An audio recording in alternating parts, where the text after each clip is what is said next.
백수가 직업이 없어서 하루 종일 구들장구와 씨름하는 건 쉼입니까? 아닙니까? 그건 쉼이 아니에요. 그건 고역이죠. 고통이에요. 쉰다고 다 쉬는 게 아니라는 거죠. 그렇다면 여러분, 과연 참된 쉼은 언제 찾아오는 것인지 우리 함께 살펴보도록 하십시다. 참된 쉼을 찾아서 첫 번째, 참된 쉼은요, 하나님이 나타날 때 주어지는 것입니다. 그림을 잠깐 보시기 바랍니다. 저 사람은 욥이라는 사람입니다. 이 사람은 동방에서 가장 큰 부자였습니다. 떵떵거리며 살던 사람인데 어느 날 갑자기 10명의 자식이 다 강도한테 죽음을 당합니다. 그리고 그 강도들이 말이죠, 소와 양과 모든 가축들을 다 가지고 강탈해 가요. 게다가 지진이 나가지고 집이 무너져 버려요. 설상가상으로 이 욥이라는 사람이 온 몸에 종기가 생겨요. 가려움증이 생겨요. 완전히 알거지가 된 거죠. 그 많던 하인과 종들은 다 뿔뿔이 흩어지고요. 옆에 누구만 남았어요? 아내만 남았어요. 아내가 하는 말 가관입니다. 차라리 하나님을 욕하고 확 죽어버려. 그리고는 친정으로 도망갑니다. 혼자 남은 사람이 누구였어요? 욥이라는 사람이었었어요. 그런데 하루는 3명의 친구가 찾아와요. 위로한답시고 던져대는 말이 위로가 아니라 고문인 겁니다. 정죄, 비난. 차라리 안 왔으면 좋겠어. 없었으면 좋겠어. 혹시 아파서 누군가 위로를 하러 왔는데 나한테 가시만 던져주는 사람도 있습니까? 별로 없었던 모양이에요. 고민하신 걸 보니까. 내 욥에게는 그런 친구들이 있었어요. 얼마나 힘들었는지 몰라요.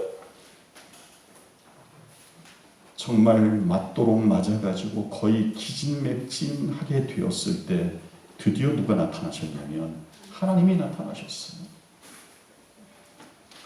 하나님이 나타나시니까 놀랍게도요, 전세가 역전이 되더라는 거죠. 자기를 정죄하고 비난하는 친구들 앞에서 하나님이 욥의 편을 들어주시는 거예요. 그리고 욥 앞에 나타나셔서 욥에게 모든 것들을 원상 복구시켜 주시는 모습이 욥기 마지막 부분에 나타납니다. 하나님이 등장하셔서 모든 것을 잃어버린 욥에게 다시 갑절의 복을 줘요. 소의 수도 갑절로 주고 양의 수도 갑절로 주고. 그런데 갑절로 주지 않은 것이 딱 하나가 있어. 뭘까요? 자식 수. 자식은 딱 10명만 줘. 왜 그럴까요? 예수님 재림하실 때 뭐 할 테니까? 이미 죽은 10명도 뭐 할 테니까? 부활할 테니까. 그럼 몇 명 되는 거예요? 20명. 딱 갑절이 되는 거예요. 여러분 기억하시길 바랍니다. 하나님의 나타나심, 하나님의 등장이 모든 불행을 마감하는 그런 시대라는 사실을 여러분 꼭 기억하시길 바랍니다. 그런데 욥에게 나타나시던 하나님이 왜 내 앞에는 안 나타나지? 여러분 그런 생각 혹시 해보신 적 없으십니까? 저는 그 질문에 이렇게 대답하기를 좋아합니다. 여러분 저게 뭐예요? 크리스마스 트리잖아요. 크리스마스 트리. 크리스마스를 전후로 해가지고 교회에서는 문학의 밤이라는 게 옛날에 있었어요. 지금은 잘 모르겠고요. 그때 하이라이트는 뭐였냐면 아기 예수의 탄생이라는 연극을 하는 거였죠. 그런데 그 연극의 주인공은 누구여야 마땅하죠? 아기 예수.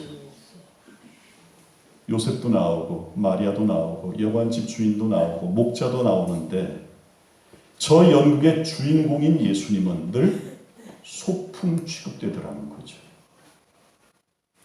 아기 예수 어떻게 할 수 없으니까 뭘 하는 거예요?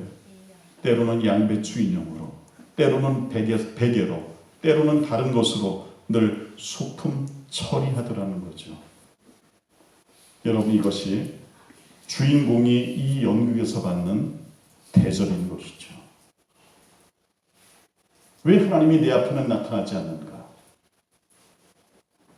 우리는 내 인생의 주인이 예수라는 사실, 하나님이라는 사실을 우리는 인정하며 살아요.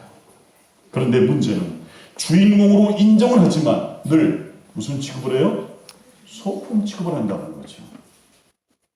있는 둥 마는 둥, 계신 듯 안 계신 듯. 그러니 예수님께서 내 인생의 무대 전면에 서실 수가 없는 것이죠. 여러분, 참된 힘은 정말 하나님이 내 앞에 등장하실 때 주어지는 것입니다. 그러기를 원하신다면 여러분의 인생의 무대 중심에 예수님을 주인공으로 영접하게 되시기를 간절히 바랍니다. 아멘. 바로 그럴 때에 우리에게 참 힘이 주어지기 때문입니다. 여러분, 잠시 후에 안식일에 관한 이야기를 할 텐데요. 안식일은 어떤 날인가? 예수님께서 내 인생의 주인공으로 등장 나타나시는 날이 바로 안식일입니다. 두 번째로 참된 힘은요, 문제가 해결될 때 주어집니다. 저를 따라하십시다. 수고하고 무거운 짐진 자들아, 다 내게로 오라. 다 내게로 오라. 내가 너희를 쉬게 하리라. 내가 너희를 쉬게 하리라. 여러분, 이 말씀 속에는요, 내가 너희의 문제를 해결해 주겠다는 의미도 들어 있습니다. 문제를 가지고 오는 것으로 끝나지 않죠. 내가 다 뭐 해주겠다는 것입니까? 해결해 주겠다는 것입니다. 여러분, 실제로 문제를 가진 사람은 그 문제가 해결되기까지는 뭐가 없습니까? 쉼이 없습니다. 여러분, 문제가 해결돼야만 여러분 쉼이 비로소 생기는 거죠. 여러분, 지금으로부터 약 3,500년 전에 모세라는 사람이 이스라엘 백성들을 이집트에서 가나안으로 탈출을 시킵니다. 탈출하는 데는 성공했어요. 해방되는 데는 성공했어요. 그런데 문제가 생긴 겁니다. 이집트에서 나온 사람의 숫자는 약 200만 명.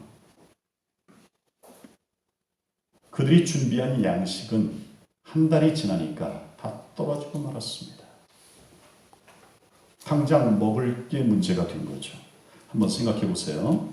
한 사람이 하루에 쌀 1kg씩만 먹는다 할지라도 하루에 얼마가 필요한지 아십니까? 200만 명이면 200톤이 필요해요. 200톤. 그러면 5톤짜리 큰 트럭 있죠. 그 트럭으로 몇 대의 쌀이 있어야 되느냐면 400대의 쌀이 있어야 돼요. 근데 거기가 어디예요? 광야예요. 사막이에요. 거기서 쌀을 구할 수 있어요? 없어요. 아찔한 순간이었습니다. 그런데 그때 누가 나타나시냐면 하나님이 나타나셨어요. 그리고는 문제를 해결해 주셨어요. 그 문제 해결법이 뭐였냐면 하늘에서 뭐가 내리는 거예요? 만나가 내리는 거예요. 여러분, 40년 동안 만나는 계속 내렸고요. 안식일을 제외하고는 계속 내렸고요. 가나안 땅에 도착을 해가지고 곡식을 심고 첫 곡식을 추수해서 먹기 전까지는 끊임없이 만나를 그들이 먹으며 살아갈 수가 있었던 것이지요. 여러분, 기억하세요. 내 모든 문제를 해결할 열쇠는 오직 누가 가지고 있다고요? 예수님이 가지고 계시고 하나님이 가지고 계시는 거예요. 아멘. 우리는 같지 않은 여러 종류의 문제들을 안고 있죠. 돈 문제, 건강 문제, 자녀 문제, 집 문제 등등등. 이 문제를 일구에 해결하기 위하여 여러분에게는 오직 한 열쇠가 필요합니다. 그 열쇠는 바로 예수 그리스도의 열쇠임을 기억하게 되시기를 바랍니다. 아멘. 안식일은 무엇입니까?